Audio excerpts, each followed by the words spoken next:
the detention center was I used to be in and out of there nearly every weekend. And then one day a judge said to me, listen, he said, I'm fed up with you keep coming in and out of court. He said, so I'm going to give you a thing called a short, sharp shock. And he said, I'm going to give you 3 months in young offenders detention center. And that is when my life turned around. I went in there and went, no, this isn't for me. Because he said, you'll either be in and out of prison the rest of your life or you'll turn your life around. And sure enough, I started turning my life around.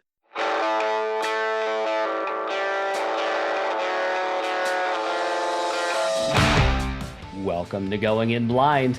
I'm your host, Zach Tidwell, and today I'm speaking with the rogue hypnotist, Mark Antony.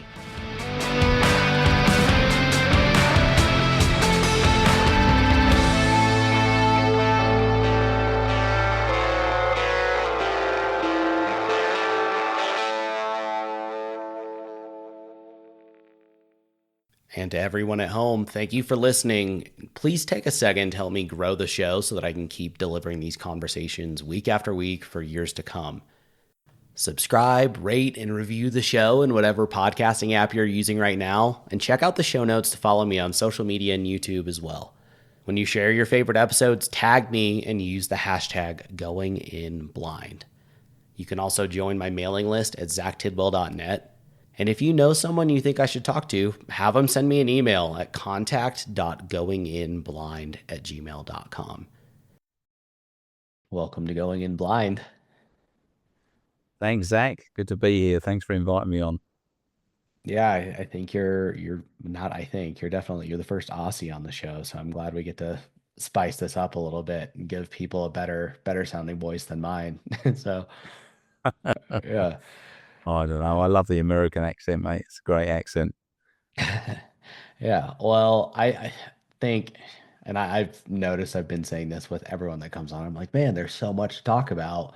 Let's start here. But there is, everyone that I have on here, it's because they're interesting people. And I have so many things that I want to talk to you about. Specifically, yes, we'll get to where your life is today, but the fact that you've been able to turn your life around is really what drew me into you. So I think if you can tell everyone just a brief synopsis of who you are and what you do, and then I want to get at the actual story behind it all, starting from early on and carrying through today. Yeah, absolutely. So my name is Mark Antony. Originally, my name was Mark Anthony Colella. So that was my original name. I changed it 35 years ago now. I just dropped the surname 35 years ago. And then I grew up in a one-parent family. I was, according to my birth certificate, born in a caravan. So I suppose like a trailer park thing. And then I went through many, many things, single parent, domestic violence. I was a real street rogue when I was younger, hence the rogue hypnotist title as well. Yeah. That I call myself. And I got put into children's homes, young offenders prison. And then I decided to turn my life around, and it definitely wasn't an overnight thing. And then I'm now one of Australia's most recognised hypnotists, which is because I grew up in London, southeast London. Yeah. And I moved to Australia 23 years ago now. And I just turned my life around completely after coming out of detention centre, young offenders prison. So that's how it all started. But I've been through drugs. I had a brain tumor on the pituitary gland when I was about nearly 20 years ago now. I've lost, although in my book it says 4 friends to drugs, I've actually lost 9 friends to drugs now. And I've got a sister that's just come out of prison a few years ago. She was in there for murder. And so my life's been quite a whirlwind. And that was up until 2017. I've got the book, The Rogue Hypnotist, an autobiography. But since then, obviously COVID's hit and many other things have happened. So there'll be a second book, I'm sure. But I'm very fortunate. I used the mind to turn my life around. I really did. It was the mindset. And I want to, I've had parallels with that in my own story. So not the crime, not the right upbringing, but we face these situations in life, whether they are through our own doing or not. Mine was through my own doing, but where you really you have a choice and you can decide to move on and overcome whatever that is, or let that define you and kind of dictate your life in a negative way. But when you were talking about the caravan, uh, were you was your family essentially gypsies? No, it's really bizarre though. It's this is again, this is one of the things that happened to me literally in the last probably about the last 6 to 9 months. I've just found out the Italian father that I thought was my father is actually not. I did a DNA test, hence the name Colella. That was the Italian side. But yeah, bizarrely enough, I did a DNA test and it's a shame, but it turns out that he wasn't my father, but I've got 25 or 26% Irish in my blood.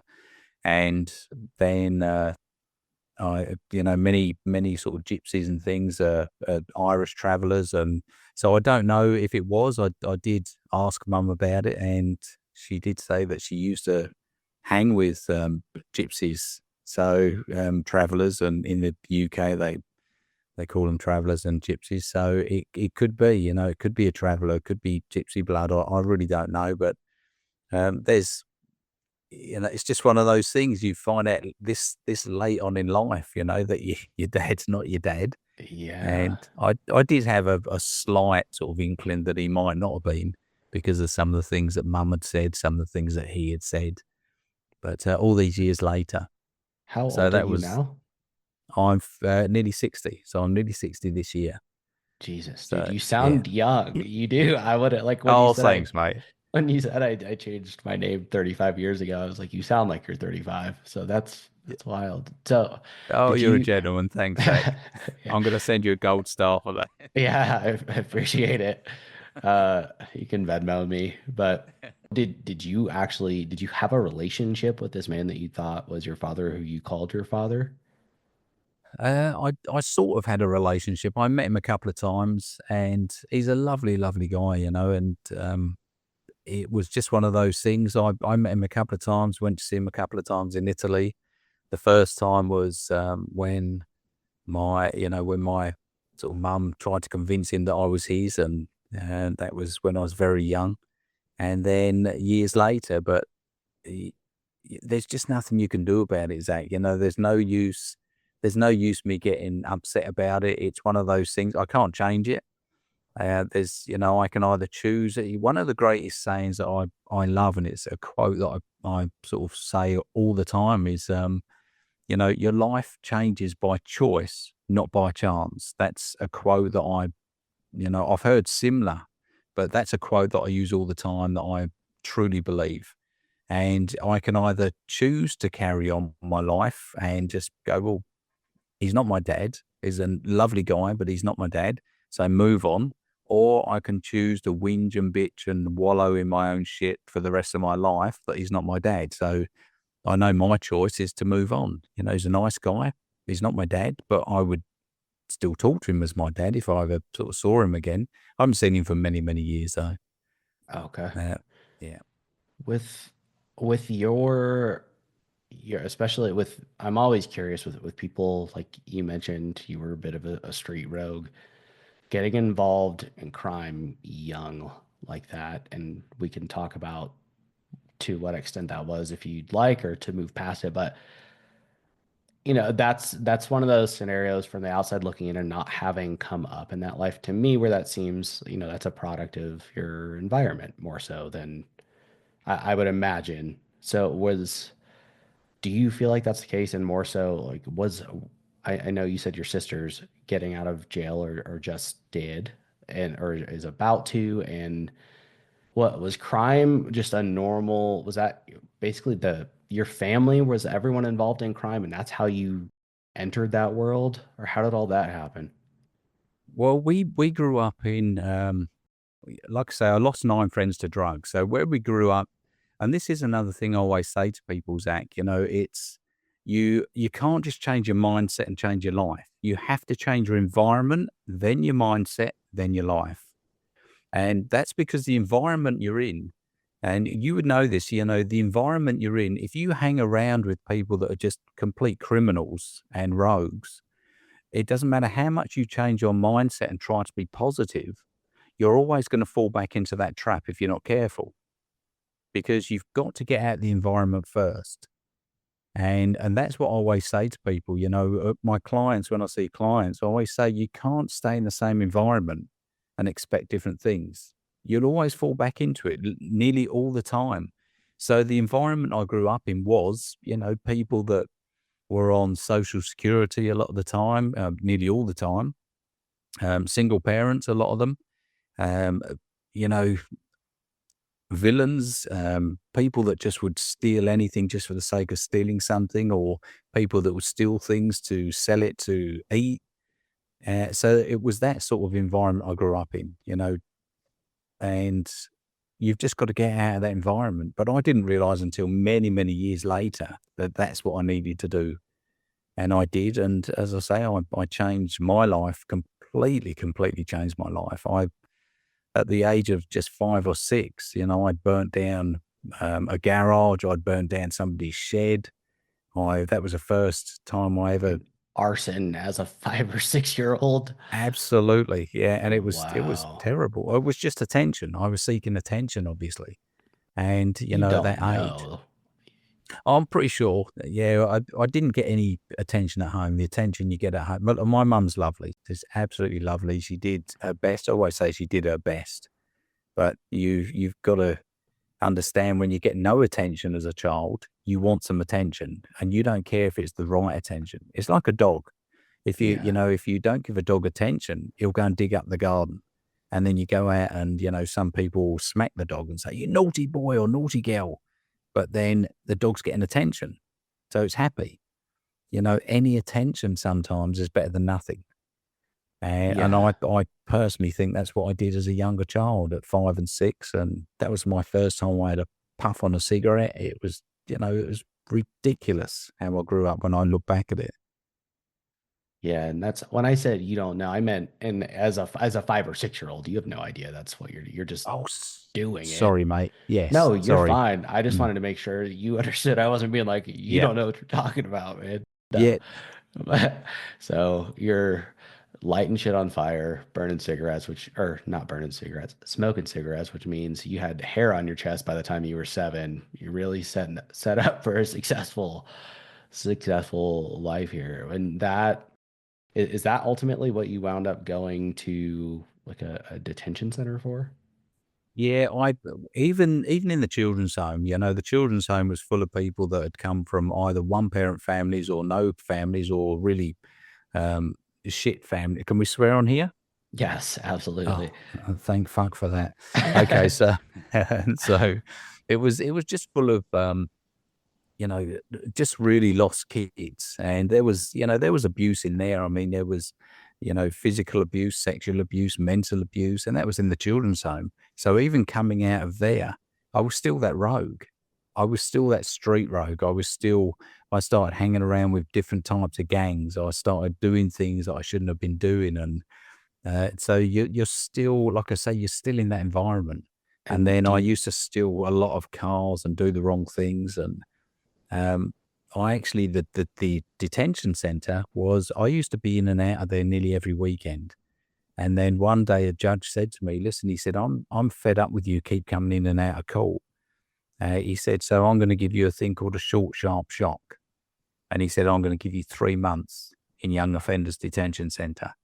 And that is when my life turned around. I went in there and went, "No, this isn't for me." Because he said, "You'll either be in and out of prison the rest of your life, or you'll turn your life around." And sure enough, I started turning my life around. yeah, so because you mentioned getting out of the children's home, how old are you at this time? I was in there between 8 and 12. So it was really bizarre the way I got out of there. One day I was at home, and mum just said to me, I used to go back on a Sunday. And they used to, my mum and her boyfriend at the time, great, great guy, called Stace. We used to call him Stacey A's, but they used to take me back on a Sunday, because that was the day when the ice cream truck was outside the children's home. They would take me at a specific time on that day, so that they could give me the ice cream to take my mind off the fact that I was actually going back in the children's home. So, and then one day they didn't take me back on the Sunday. And late evening, mum said, just go and call the children's home and tell them you're not going back. So that was just really bizarre. It was a really happy day, though, I must be honest. It was very, very happy. But Yeah. so that's what happened. So just one day she said, go and tell them, ring them, tell them you're not going back.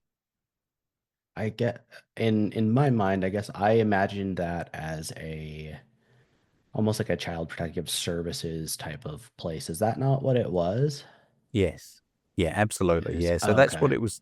But it was meant to be one of these places, Zach, where you go in and you, a children's home is you're supposed to go in there and feel loved and, start changing your ways. And, it definitely wasn't that. It was really nothing like that. I met some great people when I used to go to school. I met some great people, and I met a great bunch of people that were gypsies, and I became such close friends with them. They were such a lovely bunch of people, and I used to hang with them. And I started having tattoos from 11 years old.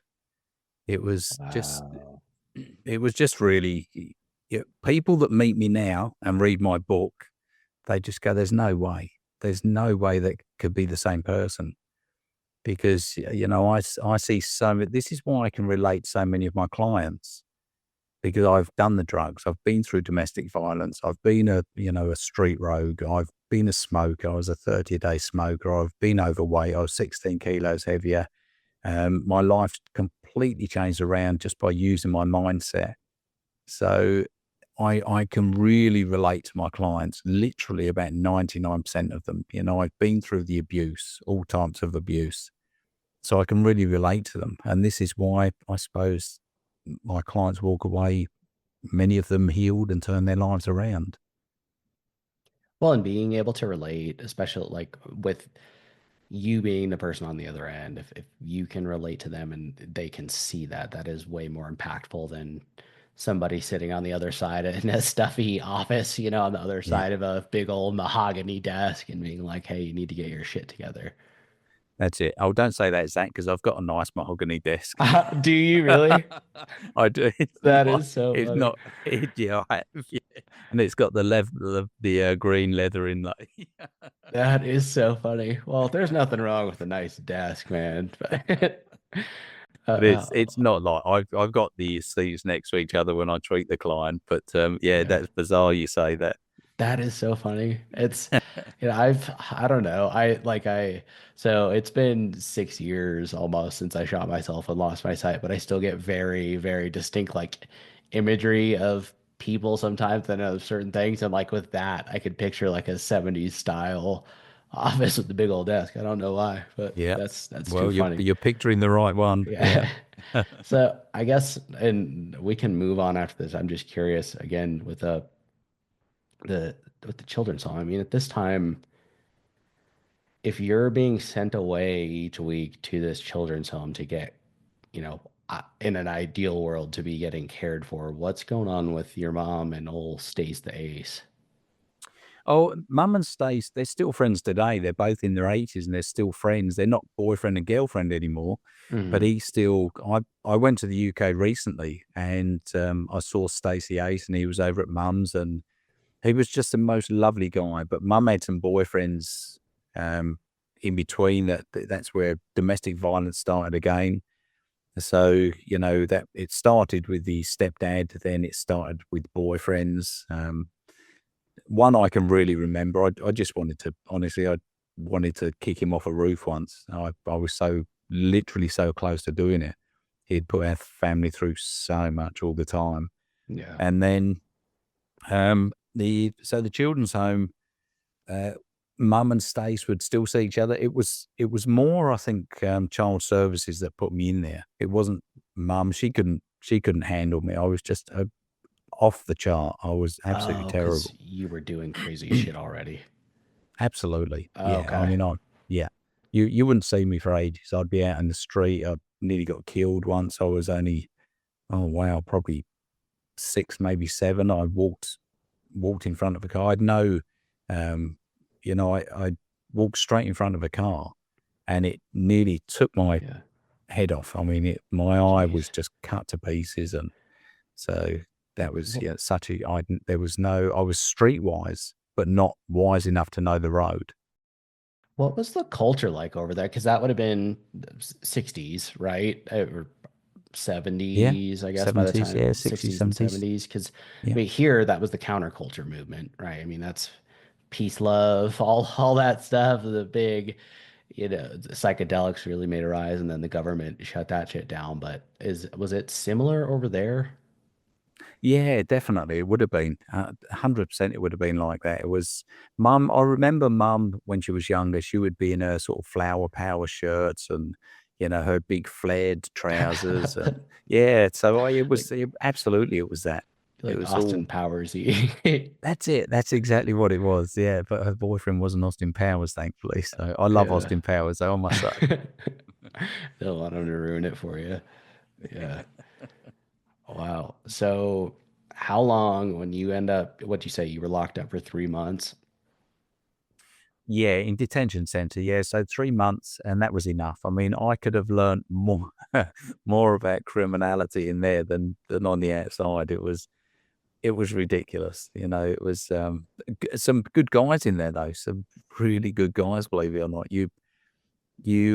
The people you meet in those sort of places, they're either going to be in and out of prison the rest of their lives, and like the judge said to me, or they're going to start turning their lives around. Well, I know a couple of them would have turned their life around, but the rest of them, no, they were quite happy to be criminals.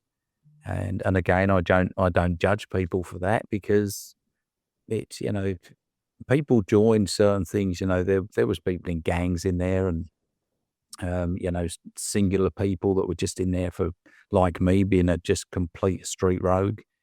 But even gangs, I always say to people, look, I've been in gangs, I've been in skinhead gangs, I've been in mod gangs, I've been in just silly things. And I didn't know what any of them meant. I didn't know what a skinhead meant. I just joined the gang because it was a gang of people that I felt that brotherhood, that camaraderie. When you grow up in a single parent family and it's not a great upbringing, you just want a brotherhood. You want that camaraderie, and many people find it in gangs. It's just the way it is. I mean, I chose to come away from all that, but I never judge people for going there because I know what it's like to actually want that camaraderie and that brotherhood when you're younger, especially. And that's how Yeah. many people were in there. Well, you hear about, I would imagine it's even possible at a young age like that if you've got kids who have been getting locked up since they were 10, I mean, they get institutionalized. And then that pattern repeats itself because that's what you know. You've just said it, Zach. And that's what I was saying at the beginning. This is why to change your life, you have to change your environment first, because otherwise it's going to be that vicious circle. You're going to go in prison, you're going to come out, you're going to hang around with the same people again or similar people, you're going to go back to prison. You're going to come out, you're going to hang around with the same sort of people or similar and go back to prison. It's just that vicious circle. So you've either got to break that circle, break that cycle, and move in a different direction. I always say to my clients that are going down the wrong path, I call it the left path of destruction. So you can either stick to the left path of destruction for the rest of your life, or you can take the right path for a new life. And the right path is the right path to take if you want to change your life. And I always say that to the clients that are on the wrong path. And they, many of them do. Many of them change to the right path. But there's some that are quite happy on the left path and stay there. It's harder to go down the other path, right? I mean, it is. And with anything, it's always, especially getting started for whatever reason, getting that momentum moving in the first place is absolutely the hardest step. But I, so was it, was your life of crime completely over after that? You've lost a bunch of friends to drugs. Was there any of that? Did you have your own trials after that? What does that path look like? Oh, lots. It's really bizarre. When I came out of detention center, before I went in there, Zach, I was meant to go to Pakistan with a sales company. And remember, I was only 17, nearly 18 at the time. So I got this new job. I decided to turn my life around. I had all my tattoos removed. I had them cut out. I had them, lasered off, some of them. And I started wanting to turn my life around. But it didn't work out that way. That's when the judge put me inside. But meanwhile, literally a week or two before I went into detention center, I went for a job interview in London, and it was just this ad in the paper, and it said work in Pakistan and UAE, United Arab Emirates. And because I thought, I can do this. I want to turn my life around. I can do something different.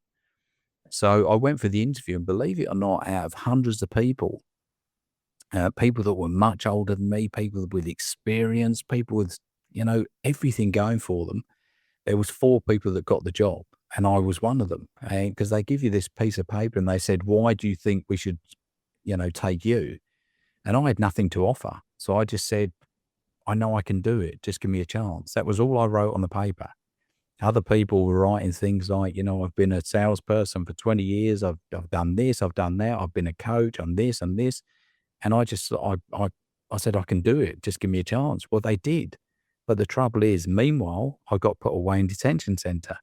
So when I came out of detention center after 3 months, fortunately, they kept the job open for me. My mum had actually spoke to them and said, "Look, he was going down the wrong path. He's trying to change his life. He really wants the job still."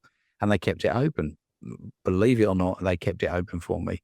But even then, Zach, I went to Pakistan with them. I traveled the United Arab Emirates with them, Dubai and Bahrain and Qatar, and love those places. And then I still didn't have that. I still didn't have that street rogue out of me. It was like I say, you don't turn your life around overnight. And I stole some things from one of the other sales reps while I was out in. It was, I think it might have been Jordan or some. It might have been Jordan or Qatar, and they took me to the the sales leader, and he said, "Look, out here they chop your hands off for thieving." That's where my You mind went, was like, Yeah, dude, absolutely. I was yeah. very lucky. They said, "But we're going to let you go back to England, and you've got to pay your own way, and you need to go back to England because out here we would chop your hands off." Fortunately, I've still got my hands, and they just sent me back. I went back, and that was it. But even then, I went back there and still did a few things wrong for a while longer. And then you start getting to this pattern, this positive pattern. And honestly, I'm one of the most honest people you could meet now. If I if I find something wrong, I'll do something about it. If I find a wallet with $1,000 in it, I would be giving that wallet back to somebody. If I hit somebody's car by accident in the shopping center, I will stop and put a note on their window with my details. I'm so, so different. I've been doing hypnosis for 22, 23 years, and I don't have a blemish against my name. That's how I've become such an honest person in so, so many ways. And yet years ago, I would have kept the wallet. I would have driven off if I hit somebody's car in the car park. I've walked out of many shopping centers, with trolleys full of food. Well, and you were I all willing to risk your hands in that some exactly. foreign country. I mean, do Yeah. you do you feel like some of that? I know you'd said you were already on that path, and obviously that, that little, I think that's fair to call that almost like a relapse with that is Yeah. a stumble, but do you feel like it was the holy shit, look how close I just came to being disabled for the rest of my life that scared you into that? No, do you know what? Okay. I didn't even think of it, Zach. Honestly, when they said that to me, I just thought, okay, that's fine. I'll go back home then. I didn't even think of the consequences, even when they were sitting there telling me. I just thought, all right, I'll go back home then. I had a real um, cocky attitude, I suppose. I was You very had a cocky as a chip on street your rogue. shoulder. Absolutely. Yeah, a real chip on my shoulder. I blamed everybody else and everything else in my life for things that had gone wrong. And that's hard to get over as well when you grow up how we grew up. You've got to blame something, but you can't blame yourself. It's not me, it's everyone else. And that's what I find so much nowadays with many, many people. They'll blame everybody else, whether it's creed, color, religion, shoe size, trouser size, dress size. It's always somebody else's fault with many people. And And we've that's just got to learn to take ownership. yeah, because that's a very weak-minded thing to do. And I've done that. I did that while I was struggling with alcoholism. I mean, that's natural for things for people to do, and that is the easy path, but that is a very weak-minded perspective to have on things, and it won't get you anywhere. No, But definitely not. so you come back from that, and obviously this is, I would imagine it's still a a work in progress along the way. But how, I mean, what, you're 18, 19, 20 at that time, and that happens and you come back, and what's the path to becoming a hypnotist? I'd actually I'd always known the mind could do something. And I always knew I just had this feeling, but I had nobody around me with the same mindset as me. That no, not many people wanted to change their lives where I grew up. Many of um, my family is still, on social benefits. So, they've got no dreams, aspirations, or goals. And They're that's by absolutely, choice, not it's by, choice. okay. Absolutely. Yeah. Yeah, 100% it is. My sister that came out of prison, she's turned her life around completely. So it's again choice, like you said. Everything Well, is choice. I meant to ask you that is at this point in your life, you coming back from Jordan or wherever you were, was she already locked up? No, no. So Okay. I think she did about 17 years out of 25. Wow. And yeah, so it was actually believe it or not, it was one of those self-defense things where she it was either her or the other person, but she obviously got in first, I suppose. And because of, a sort of state at the time, whether it was drink, drugs, or whatever it was, she stabbed the person more than once. If it was once or twice, I think they said it would have been self defense. But because it was, more of a sort of frenzied thing by the sound of things, I don't really ask her too much about it. And that's because if you ever met her, she's absolutely lovely. And I know it sounds bizarre. It sounds really ridiculous to say that, but she is. I've grown up with her. Um, she honestly, she's such a lovely person. But she's better now, I must say. Since she's been out, she's much better. She's turned her life around. She's been out a few years now, and she's in prison. She learned so much. She took courses. She did so many things. I think had degrees in there. She did many, many things, and she's turned her life around. Yeah, she's she's wonderful, and it's a shame the other girl had to, you know, pass away and pass over. But like I say, it was either my sister or her. There was a few of them at the Yeah. time. It was one bunch of girls after another bunch of girls, and it's yeah, it's a shame. I mean, I don't like violence personally, but if it's one or the other, I mean, what can you say about it? There's Yeah. not much you can say. Well, unfortunately, we still have a lot of that caveman in us. We, Yeah, that's it. as humans, absolutely do. And without, I don't want to, obviously, that's her story to tell, but uh, I guess I think another thing you said there is really important, though, with, she was in there and taking courses and making steps to better herself. And I think we forget, I guess, two things there. You mentioned that, and then also the fact of like, this sounds bizarre, but she's this really beautiful person. I think in one aspect, like I said, we kind of forget like the prison system is meant to be a chance for reform and a place to reform and to allow these people to come out and make something different of themselves after. But also in what you said about your sister being a just basically not being the person that you would ever think would do that is very, that kind of struck me in the sense of like it did sound reasonable you saying that because, I mean, people, again, we have those modes in us, and especially like that, if it's a survival situation, you don't know what you're going to do. And even if it wasn't, like people make mistakes, but I mean, it sounds,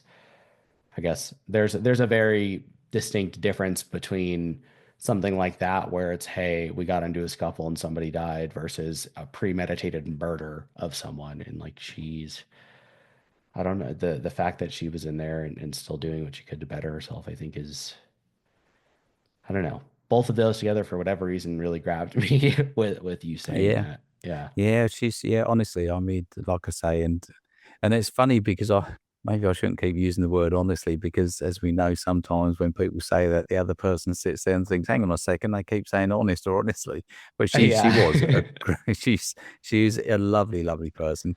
If you met her, you wouldn't she's not scared of anybody. That's the thing. She's not scared of anyone. So when somebody, was after her, like I said, the drink and the drugs wouldn't have helped at all. And that's how far down she had gone at the time. But she retaliated in the same way that the other people were trying to get to her and her friends. And, if you met her though, you'd never, ever, ever, ever imagine in any way, shape or form that she had done all those years in prison for what she did. You just wouldn't. She's absolutely wonderful. And like I say, the other girl, it is a shame that somebody had to pass away. Um, but it happened, and may the other girl rest in peace. Yeah. Yeah, honestly, I mean, I feel like coming out of 17 years in prison is and not being, again, back to that institutionalized thing, and for her to have moved on is also another feat. It's just, I mean, that's especially, I don't, the American prison system is definitely like publicized as being this very gang ridden. Obviously, it's a nasty environment no one ever wants to be in. That's the whole point of it. You're not supposed to want to be there, but it just, fuck, man, it's hard to imagine what being in there would be like and having to come back out, especially like that almost 2 decades later, and having to adjust to like how much the world has changed on top of everything else. But with, I want to stop derailing you here and let you continue to tell your story. With becoming a hypnotist, and you'd mentioned always being aware of, that the mind was capable of some wonderful things. Do you end up going to school? Was school, I really disliked school. I didn't like, so I didn't think it taught me much. It was just a ground for me to go and see my friends. And I, I enjoyed English. I really enjoyed English a lot. And I was okay at maths. And I always say, I truly believe, unless you want to become something like I don't know, an astronaut or an accountant or, something, really up there.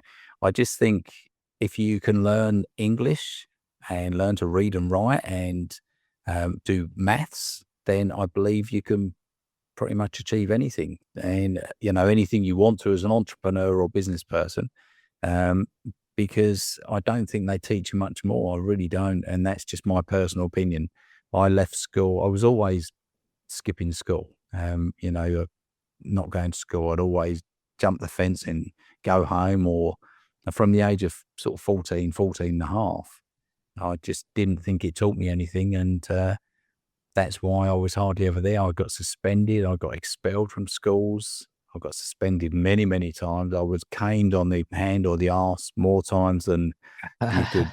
Yeah. Oh, yeah. They used to really dislike me, the teachers, and I don't blame them. I was a horrible, horrible kid. I really was.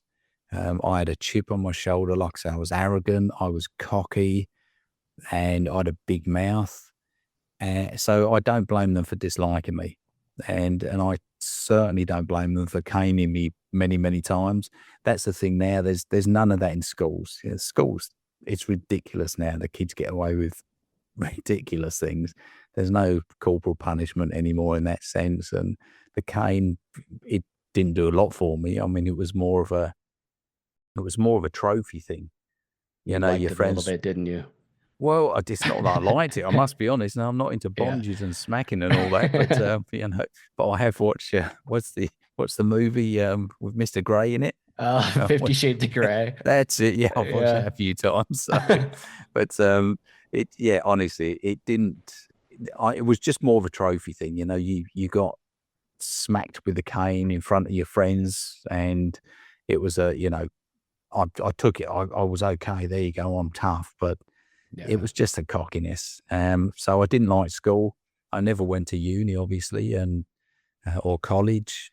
I went straight into doing my own thing. Buying and selling things, and that's how I eventually started realizing that the mind was great. If I found that I could sell things to people if I put my mind to it, and I'd find that I found it quite easy to sell. If I really like something, I could sell it to anybody, not because I was a good salesman, and I suppose that counted as well, but because I believed in it. It's like hypnosis. I believe in it so much that I could sell it to anybody, and that's because I believe in it. If you said to me, Mark, can you sell, I don't know, can you sell this water because it's so good for somebody and it tastes fantastic? And if I tasted it and didn't like the taste, there's no way I'd sell it. I'd say, no, I don't believe it. It doesn't taste good to me. I don't believe it does what you telling me it does. So I couldn't sell it. But I found it easy to sell things on the street to people. And that's because I believed in them. And then years later, I'll go straight to the hypnosis thing. About 35 years ago, I went to a hypnosis show in the UK, a guy called Paul McKenna, and he's a very famous hypnotist. And I went to one of his shows and I was saying to my partner at the time, there's no way that's real. No way on earth. And it turns out it was, because all those years later, I started doing it myself, started practicing I took a course for hypnotherapy, and then realize that this thing is totally real. You can change your mindset. You can do these things by changing your mindset. And then it just led from there. And I still do a job that I love today. Well, and I'm curious. I'm sure probably at least half of the other people listening here have seen the caricature of hypnosis in movies or cartoons where it's, I'm going to swing the pocket watch back and forth in front of you like a pendulum. And when you're carrying on these sessions, what's the process actually like Well, believe it or not, Zach, years ago, I did used to use a watch in the therapy sessions. I with your stopped doing that mahogany now. desk? Yeah, exactly, with the mahogany desk, that's it, and the big leather seat behind it. And so I did used to use one. However, I then started realizing through practice and through getting to know hypnosis more, that the watch is really a point of focus, nothing more. There's no magical energy in it. There's no nothing. It's just a point of focus. So then I started using like a pen or a finger or, a different type of pendulum. You can use anything as a point of focus. And it just so happens that many people have got this misconception about a hypnotist that he uses a watch. So, and it's that belief, when you get a client that believes that a hypnotist uses a watch, of course, they're gonna sit there and watch the watch, and Yeah. and and they start believing it. They start believing that, that's gonna hypnotize them. So if they believe it, great, let's swing that watch then. And, Yeah. that's it, it's that misconception. It's the same misconception that hypnosis is occult or hypnosis is mind control or it's none of those things. It Well, and truly that's isn't. I was going to ask you later, hey, have you ever thought about using your powers for evil and starting a cult? But are No. when you when you're doing this and having them focus on something, I mean, are you, I guess one, are you trying to are you talking to them? And then two, are you essentially trying to guide them into like a meditative state, even though they don't realize that's what you're doing? Absolutely. So you've just said exactly what I use with people, Zach. I always say to them, because many people are scared of hypnosis. And if they've never been hypnotized before, when they come for a session, they're scared. They might be nervous because they've never experienced it before. And I always say to them, It's like meditation with an end result, a positive end result, and suggestions thrown in there. So that's what it is. It's really a meditation because you're progressively relaxing those people. In a show, I do it very differently, but in a hypnotherapy session, you basically relax their toes, you relax their heel of their feet, you relax their calf muscles, their thigh muscles, their legs, their, arms, their torso. So you're doing it progress. It's called a progressive relaxation, and there's a recipe to it. So when you're swinging the watch or the pen or the pendulum, whatever you're doing, you're going through the recipe. Your eyes, watch the watch. Your eyes are becoming very, very tired. You feel very, very sleepy. And all of a sudden you'll see that, many of them start their eyes might flicker, their eyelids flicker, they start to feel a bit sort of loose, limp and relaxed. So that's how it works, and all you're doing, like you've said, is you're meditating them, but then you're putting in suggestions, you're taking them back to certain times when they started changing and certain events. So you then take them back there to reduce the feelings or the emotions attached to the events. There's many more things to it, but it is like a meditation. And you're just talking to them as you're doing this. Absolutely, yeah, because you're saying to them, "Watch the watch." That's where that saying comes from. Watch the watch. Yeah. Your eyes are becoming very, very tired and very sleepy, and it's really a point of focus. And the words you're using, and those words are part of that recipe. It's like baking a cake. If you leave the eggs out in a cake, that obviously the cake isn't going to be that cake that you wanted. And it's like hypnosis. If I use, so with hypnosis, you've got the pre talk, the induction, the deepener, the script, the awakener, or the affirmations, then the awakener. So that's part of the recipe. So part of that recipe is, you know, that then makes the hypnosis successful. Just like if you leave the egg in the cake mix, it's going to make it successful. But if you leave anything out, then it's not going to work and it's not going to rise like a cake with all the proper ingredients. So if you leave something out with hypnosis, then it's not going to work as well as it would if you added every bit of ingredient to it. So there's quite a bit to it, but like I say, I've been doing it 23 years, and in the wrong hands, Zach, it can be so powerful in the wrong hands, and that's what I don't like sometimes. You've got some very unethical people using hypnosis out there. In the right hands, it's a fantastic tool, and that's why I sort of pride myself on 22, 23 years with not a blemish against my name. Yeah. It's very important because it is so powerful. So it's powerful in the right hands and it's powerful in the wrong hands. Yeah, I mean, you've got people who are probably there in a vulnerable state, they're seeking help with something and they're putting all of their faith in the powers of what you're doing. And especially if you're putting them in this sedative state, then that can absolutely be manipulated. With that, is any of this once the hypnosis has started and you're going through your recipe, is it all you talking? Is any of it conversational or dialogue? Yeah, sometimes if you ask some Okay. questions, I mean, sometimes the misconception again is that people fall asleep. They Yeah. don't fall asleep per se. It's hypnotic sleep. You're always fully aware of your surroundings, or most people. Somnambulists, if they go into a deep sleep, although they can answer you, they wake up and not remember a thing.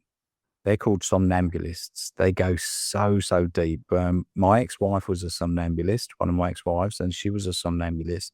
And she would wake up and couldn't remember a thing. She would go in other people's shows and, she would go in the other people's, she would wake up and couldn't remember a thing. And of course, I get many clients like that as well. And especially when I do a show and they can't remember anything. So they're called somnambulists. And then you've got others that go into a light to medium state of trance. You and I could be talking now, and you might say, "Look, I'm really afraid of hypnosis, so I really don't want to go to sleep." And we would just have a conversation. So the pre-talk in a hypnosis session is so important because you can use a lot of hypnotic language in a pre-talk. And that's a massive part of how well that session will go. Do you think some of the somnambulist phenomenon is almost people buying it because they have this, like it is just their belief in what hypnosis is supposed to be, and then also like you mentioned with shows, I would imagine some of that like people want to play into the show, right? Yeah. Yeah, Okay. absolutely. Okay. There was two people that they for many minutes. See, when I do a show, you get to know who's faking up there on stage and who's not, and you get rid of the ones that are trying to put on their own show. Because these are like And volunteers from the audience. yes, that's Okay. it exactly. They're just volunteers that you invite on the show on the stage. But I did get caught out probably about 10 years ago now, and a young couple came up to me, and a girl and a boy, and they said, "Do you think we were hypnotized?" And they were responding exactly how a somnambulist or somebody in deep hypnosis would respond. They were responding perfectly. And I said, yeah, I do. You responded, and they went, no, we're actually professional actors. And they said, so we acted the whole thing, and we just, got into this rhythm of what you were going to ask us to do and how you were going to ask us. Like, I might say, all right, Zach, on the count of three, um, on the count of three, you'll be wide awake, and when you hear this piece of music, and it might be some piece of music, you'll become a ballet dancer, and you'll stand up and you'll start pirouetting along the floor. And so these people got used to me saying that. So I might say on the count of three, your eyes will open, you'll be wide awake, and you'll start, barking like a dog, or you might think you'll imagine there's a bird on your hand. And these people got so used to the rhythm and what I was gonna say next that they started acting it out, and they were fantastic. I can't sit here and say that they didn't catch me out because they did. So, yeah, people that were very, very good. You'd have to be very, very good actors and actresses to get away with it, though, because Yeah. a good hypnotist would normally spot those very quickly. I have one more question about the process that I want to ask you Sure, more about the absolutely. shows. I'm very Anything. curious. Sure. When when you're talking, because you mentioned affirmations, are you basically trying to plant, if it's someone's struggling with uh they just lost their dog or whatever, are you trying to plant something positive to counter that? Is that what you're doing when they're in the full trance and you're speaking to them? Yeah, so what you're doing, so let's say, for instance, Zach, let's say you lost your dog, okay? And if I said to you, all right, Zach, on a scale of 1 to 10, if 10 was the worst, when you think of your dog, how do you feel? You might say 10, 10, 11, 12. Oh, I feel terrible when I think of my dog. So what you're trying to do, you take them back to good times, and you anchor good things about the dog and you. And what you're trying to do is reduce that number from a 10 all the way down, because obviously at 10, the the associations that you've got, your emotions, your feelings, they're very, you might start welling up, you might start crying, you might feel really horrible inside. So you're looking to reduce the number so that the emotions and the feelings aren't the same when you look back at it. When they're in the And waking state again. that's it, exactly. Okay. And look, it works fantastically. Anybody that says hypnosis doesn't work really either hasn't tried it, or they've only been to one session. And like I say to many clients, Zach, you might come to me for one session and it might work fantastically. However, we're not all the same people. So your next door neighbor might have to take 3 or 5 sessions. Some people have to take more sessions because we're all different as human beings. So what Yeah. works well for one person doesn't work well for another one. And it How just takes long? longer. Okay. How long are these like as a typical session? Well, me personally, my sessions go up to 2 hours.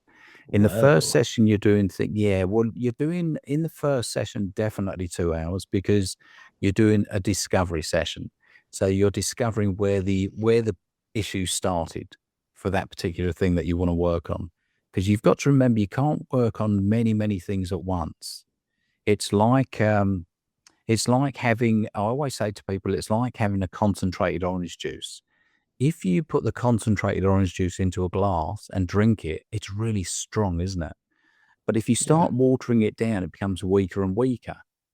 And then all of a sudden it feels like you're just drinking a sugary soft drink, a sugary water.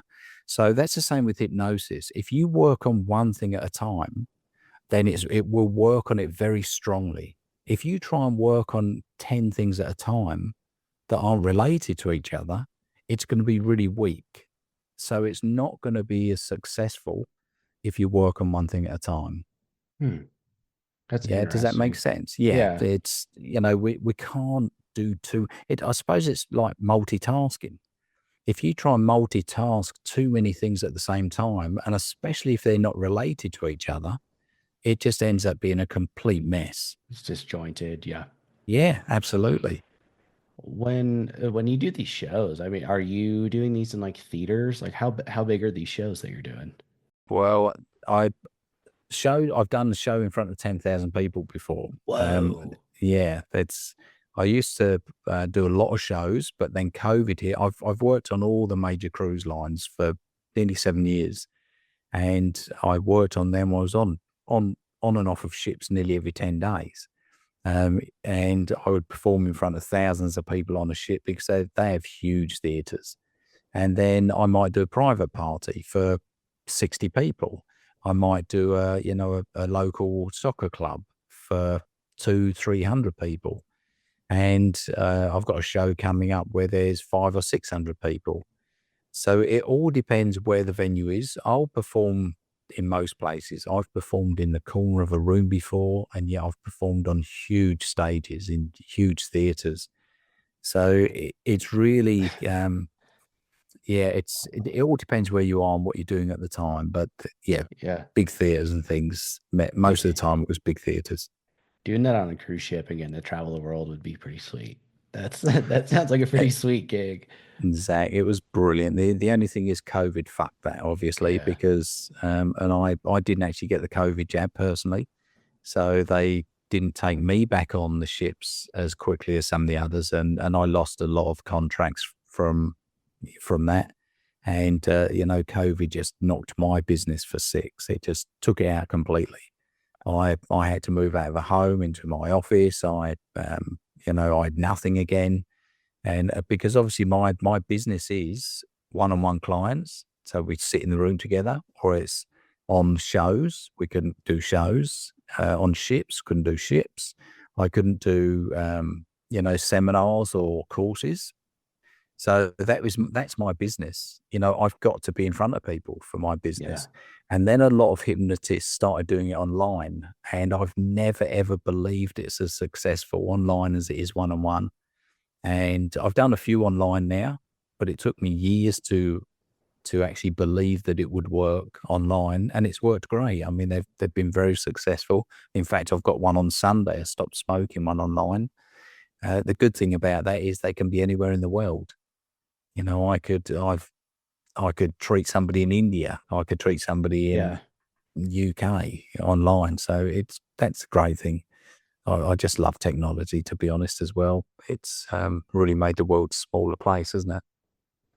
Yeah, everything is more accessible now, it's at the Yeah, end of your fingertips as long as you can connect with somebody. But yeah. I I was really curious to ask you, especially because I knew cancer was part of your story, but especially earlier when you mentioned, because I didn't know this before we'd started, that it was on your pituitary gland. Yeah, it was really bizarre. I'm just one of those. I'm one of those people, Zach. But if I get a headache, I just forget about it and move on. I just find other things to do to take my mind off it, and then it eventually goes away. And I had this headache for probably about sort of 9 days, and I thought, oh, this isn't right. I just don't. get headaches for this long. And so I went to the doctor, and the doctor said, look, I'll send you some scans. And they did these scans, and they said, look, you've got a tumor. You've got a brain tumor on the pituitary gland. And I went, fuck does that mean? And they said, well, you're going to have to get it operated on. And they go up through your nose and they pull it out through your nose. And I went, no. I said, no. It scared the crap out of me. I mean, obviously, when you hear the word cancer and brain tumor, you just go, what the fuck? Yeah, especially So with the brain. absolutely. And I thought, okay, well, this isn't good. So I phoned my family and told them, and obviously I was in tears and, I couldn't believe it. So they said, look, you're going to have to, I said, no, I won't have it operated on for now. I said, I'm just somebody who stays positive in so many things nowadays. Whereas years and years and years ago, I was a complete hypochondriac, when I was younger, because I just wanted, again, I wanted that attention. And it was from the doctor at the time. So I'd go in and say to the doctor, I've got something. And he'd go, no, you haven't. There's nothing wrong with you. I've just done a test. Yeah, I have. No, you haven't. So I'd go there for days and days sometimes. And this is how different I am now. And I just said to them at the time when they found the tumor, like, no, I won't do anything for now. And they said, well, you should. I said, no. I said, what other alternatives? And they said, look, you'll have to be on tablets then for 3 times a week for the rest of your life. I said, okay, well, I'll do that. And they said it will control it at least as much as we can. Fortunately, it was benign. And they started me on these tablets. And believe it or not, I went back. I used to go back every year for a checkup. They'd do another scan. And about 4 years ago, I was still on the tablets, but they brought me down to about 2 tablets a week from 3. And then they started bringing it down to 1.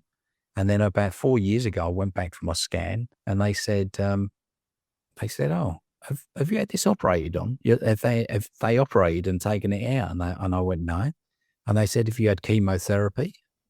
I said, "No." And they went, "Oh, okay. Well, we can't find it. It's not there." And they couldn't find it. And I've had scans, MRIs and things recently, and every year still, and they can't find it. And I'm down to half a tablet a week. They said, "Look, just keep it for Whoa. now." They said, because obviously, your prolactin levels might be up and down a bit. And that's what happened. And it was absolutely bizarre. But it's funny because I know other people that had the same tumor, and all they could focus on was their tumor and the problem they had. And I never did. See, I always got on with life. I got on with other things. And I truly believe that helped. And do you know what? You may not believe this, Zach, but I read it, this was only about 3 years ago. Tony Robbins has got exactly the same tumor, as in Anthony Robbins, Hmm. the guru. He's got the same tumor. Now, if you look at anybody, the tallest people in the world, and obviously Anthony Robbins is huge. He's a big guy. That's all down to this pituitary gland tumor. So all the tallest people in the world had that pituitary gland tumor. Huh. Are you a big Yeah. guy? No, not at all. I'm only about 5'9", 5'9.5", Okay. but I was putting a lot of weight on, and because they kept saying to me, are your,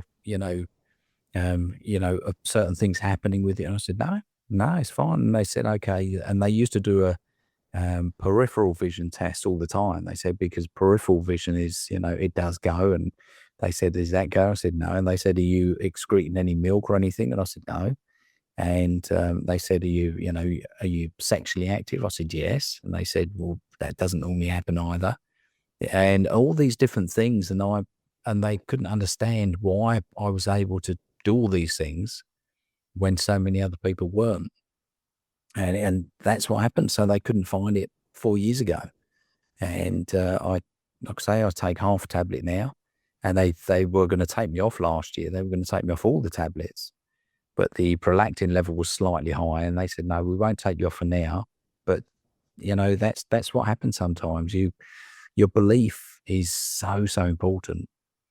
And Yep. it's like these people that say, I get a cold every time this year. Can't fucking believe it. I've got that cold again. I get it every time, this same time every year. I've been doing it for 15 years. I get the same cold at the same time every year. I'll get the Like flu. It's manifesting it almost. absolutely, they're manifesting it. You've just said it. Yeah. That's how powerful the mind can be. It's phenomenal. Well, Yeah. that's we know for sure that the oh my gosh, why can I not think of the word? What is the placebo effect? We know the placebo effect is a real thing, but Yeah. and I mean if that speaks to the power of how capable the mind is of just convincing you of things and like that being that convinced and having that full belief can actually render the same effects as having a real Yeah. treatment of something. But when you're saying prolactin, what is that? Prolactin levels control certain things in your body. So, um, it might be. So they said to me at one time, are you? Is there milk coming out of your breast? Because that's the thing with this particular tumor. It's you put weight on certain places, or you might, your breast might excrete milk or there's something, and that's what they said, and I said no, and they said okay, and so it does certain things. And see, this is where I'm very different, Zach, because I never looked up the full scale of what prolactin levels are and what they do, because Yeah. I just don't want to focus on it. It to Yeah. me, what would you want to focus on? It's like these people that get a blister on their finger, and they'll go on to Doctor Google, and Doctor Google says, "Oh, it could be, it's either a tumor, it could be a blister, or you could be dying." Well, Yeah. fucking hell, or Dr. to them, Google. they're dying. Yeah, Doc- yeah, that's it. Dr. Oh, Google's yeah, dangerous, man. it is, and that's Uh, the problem with many people. And I just yeah. didn't focus on it. I just focused on the fact of getting on with life. I'm Yeah. very blessed. I've got 4 beautiful children, and I've got my business. I love what I do to this day, even after 22, 23 years. And, it doesn't matter that I lost everything during COVID. I still started bouncing back. And then I lost my Facebook page last year that I'd had for 15 or 16 years. So I had nearly 10,000 followers on there, and I lost it. Still can't get into it to this day. So there's many things that go wrong in your life, and you can either sit and wallow in them, as you know, or you can go, fuck all that. That's done. That's back there. That's in the past. I'm moving forwards. I'm going that way. And that's what happens. I just choose to move on. The Facebook thing pissed me off, I must say, because after 15, 16 years of building it up so much and then spending thousands and thousands and thousands of dollars with advertising, because that was my main place to advertise for everything, my shows, my Yeah. seminars, my therapy. And it just got blocked one day, and I could never, ever, ever get back into it. And I tried everything and I couldn't get back into it. So it took me nearly a year to start a new Facebook page, because I was so pissed off with Facebook for not having that thing in place where they can look at certain accounts and go, okay, this guy's had it 15, 16 years, and I know they've got 2 billion followers or whatever they've got on there. It's not the point. You should have something in place, not just algorithms that do all the work for you. Look at certain accounts. When somebody's had an account for 15, 16 years and they've spent thousands of dollars with you on advertising, maybe get somebody to look at it manually and go, okay, oh, right, okay, no, this guy's fine. We'll give him access to the account again. But I did nothing wrong. There was there was no blemishes on that account at all. It's just And some I've, yeah, auto filtered thing that that's processed you it. out. That's jacked. Yeah. And that's, I lost a lot of business from that. I lost, like I say, nearly 10,000 followers in all, because I had 4 other accounts coming off of that main account. And so I lost so much from it, a lot of business. But I could either choose to sit there and wallow in it and whinge and bitch and whine about it, or I just in the end had to open up another account. Right, wait, I need to get on with things. And that's what I Yeah. did. It all depends. You know that, Zach. It's either sit and wallow or get on with it.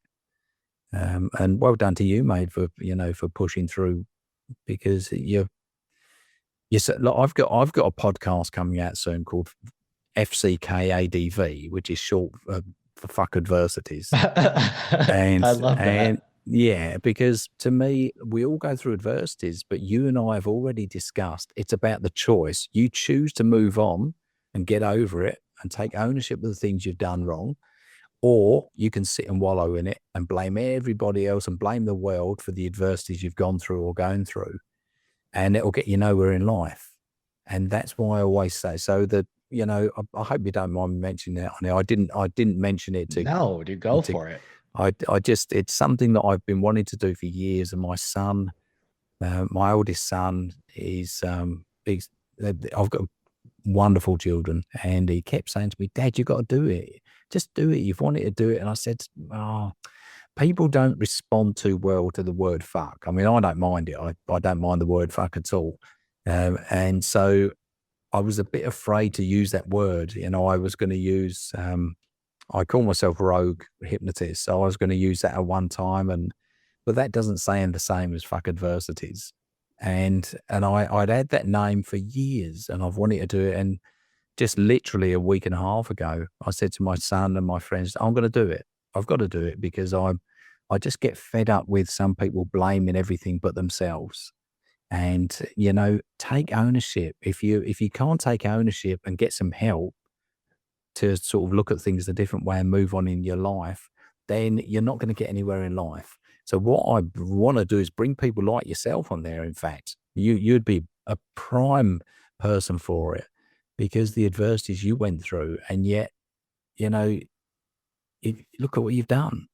You're doing great things, whether it's for you or for other people. You're the sort of person that went, fuck it, it's done. There's nothing I can do about what happened in the past. I'm moving forwards. And that's the sort of people I want on there, you see. I've got a friend who's a dwarf, and he doesn't blame his dwarfism for anything. He's honestly, he's fantastic. He's been in many movies, he's been in the Elvis movie, he's been in Narnia, he's been in Really? Scooby Doo. Yeah, Yeah. he's done so much because he doesn't blame his dwarfism. He's great, and he's going to be a guest on there. I'm going to do my best to get my sister on there. And so, that's what I want. I want people on there so that anyone that blames the world and everyone else for the things they're going through, or for somebody might say, well, I want to become um, I don't know, an accountant, but I can't because I'm only 4'2" and accountants are 6 foot. No, Yeah. don't blame that. That's ridiculous. I think there was a guy in the NBA many, many years ago. And as we know, you'd know it more than me, but basketball players normally range from probably 6'2" to about 7 foot. And this guy was only 5'9", and he became really famous, and got into the NBA, or whatever it was at the time. You can't Yeah. blame everything all the time. Well, and I think you having fuck is actually perfect in there because you mentioned like a lot of people get, offended or off put by that, but those probably aren't the kind of people that you want listening to that anyways, right? Because that's they're still gonna have the negative mindset towards those stories, right? It's unfortunately weak-minded people, whether that weak-mindedness be their nature or just a product of the place that they're in life at the time. So I think that's perfect, and I love that it is. That's why I had you on. It was more than that. I saw that you had turned your life around, and I didn't know all of the other pieces. But I've had that same. I'm also drawn to people like that, and I like hearing those stories. And probably, I think this is episode 21, I believe, and I think at least probably more than half of the stories that I've had on here so far are people like that. I'm very drawn to that. And I think because these are discussions and hearing someone who has, said fuck that and gotten through it, those are stories and lessons that people can learn from and draw parallels to in their own lives, even though it's not in the same capacity or the same setting or under the same circumstances. Like these are valuable ways for other people to grow just through listening to someone talk. And I think That's that's exactly right. powerful. Yeah, that's what got me through. I used to read motivational quotes and motivational books, but we couldn't afford them. I couldn't afford them. My sister that came out of prison, her boyfriend, I paid him some money once, and he went in the library and walked out with these books for me. because I just, they were really expensive books at the time, and people will go, "Fucking hell, that was a bit wrong of you." Yeah, it was at the time, and like I say, that's my life's changed.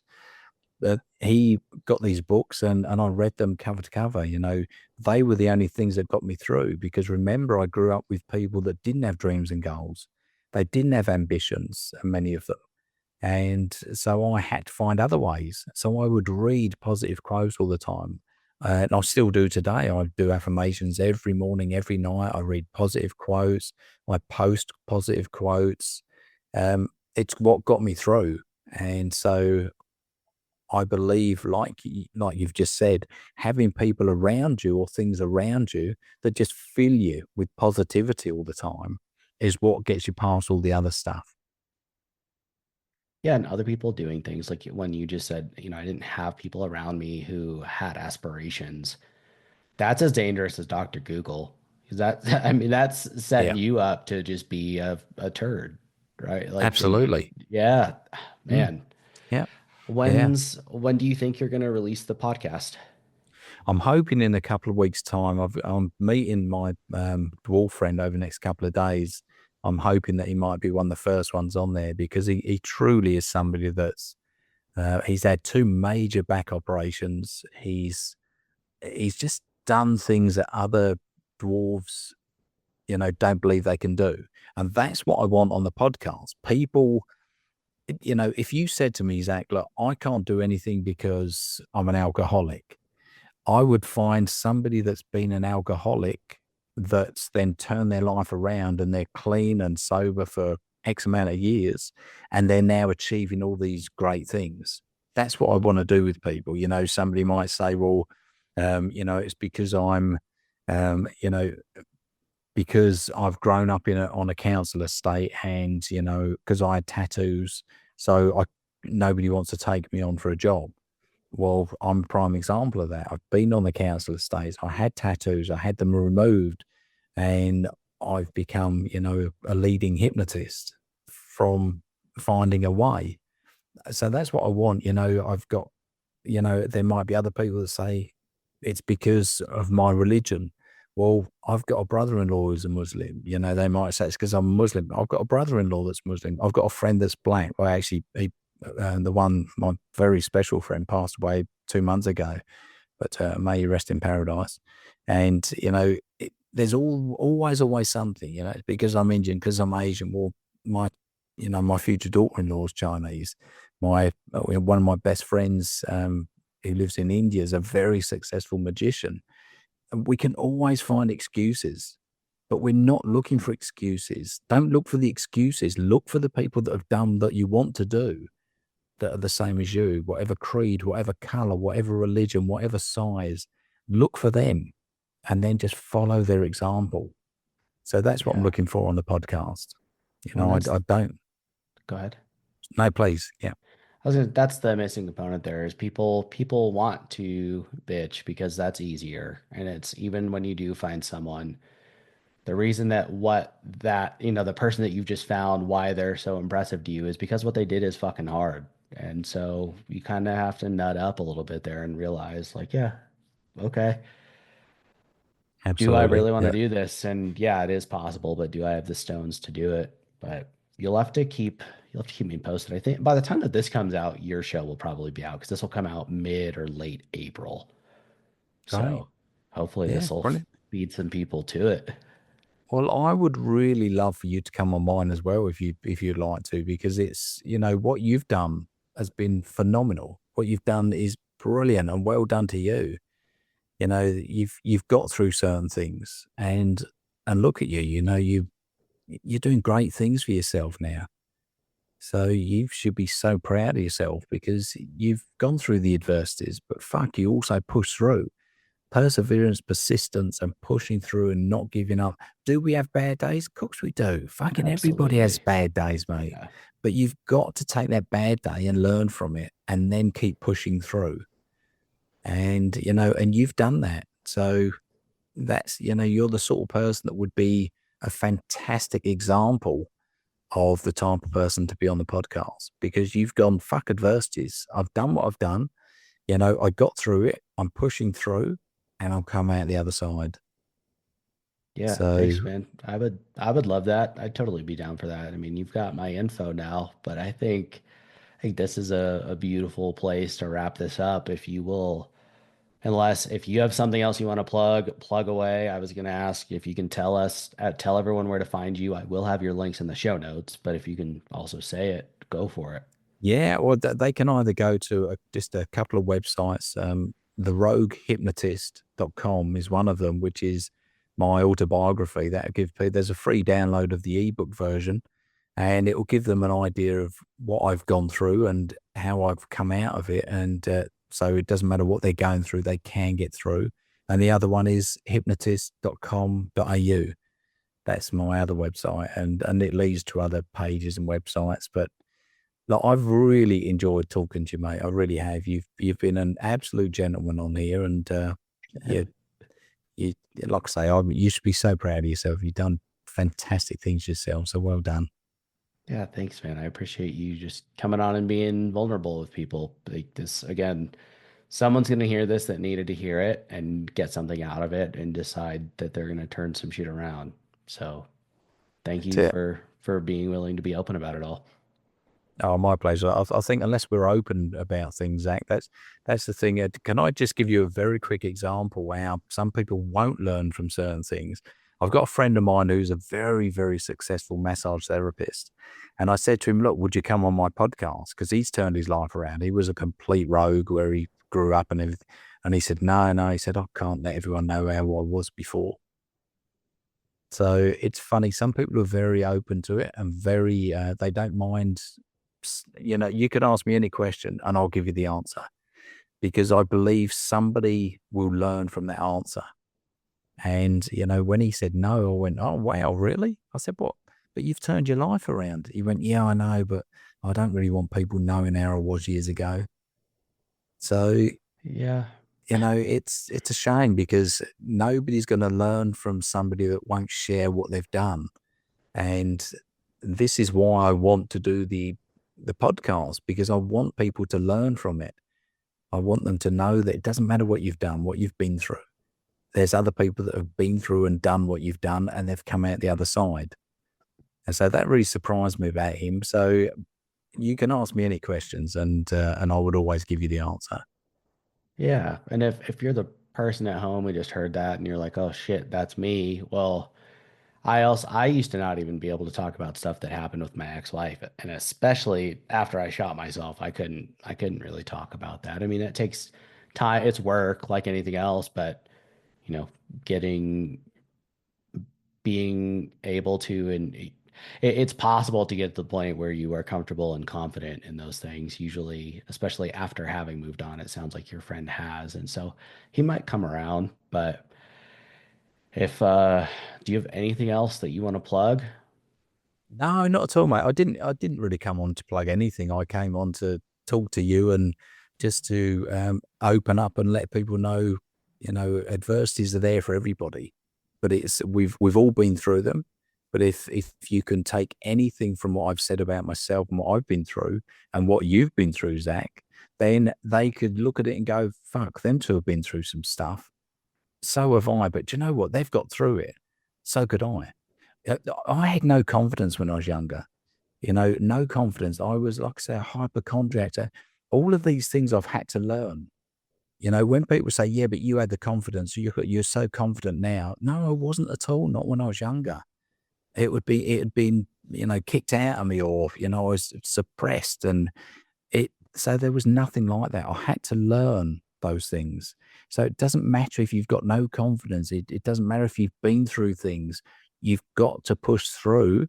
And if they need to see somebody like myself or speak to somebody like myself, have sessions with some, do it.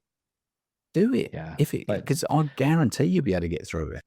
well, and the thing with that, like, again, if you're that person listening right now, those changes come through intentional action. That is not going to be something that passively happens. So quit making the excuses and 100%. find a way to do it. But And I'll end that one again then, Zach, on what my quote is that, your life changes by choice, not by chance. Thanks everyone at home for listening to another episode of Going In Blind. Please remember, if you haven't already, rate, review, follow the show wherever you listened, and then share this around because people need to hear it. Absolutely.